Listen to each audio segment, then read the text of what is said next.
doon sa sa bahay na pinagparkan mo, kaganon lang, nakakauwang lang ng konti, nakikipagkwentuhan yung tito ko.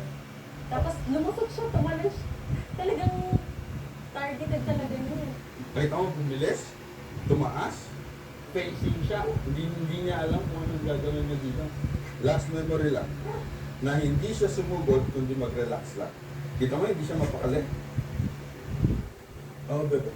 Dito ko papainumin. Kailangan matuto siyang lumayo dun sa trigger niya. What we're trying to do is, dito nangyari yung last memory, i-change lang natin yung pakiramdam niya na hindi dapat siguro yung siguro ito. Hindi siya. So, paano makukuha yung memory na yun? Eh, nakita mo, tinitignan niya bawat doon. So, yun, kung hindi mo tanggalin yun, yun pa rin yung gagawin niya eventually. That's the reason why, hindi lang importante. Halimbawa, kailangan lang, halimbawa, ayan, nakagabay. Dahil sa Circle Technology, mas gumagawa ang naiinit.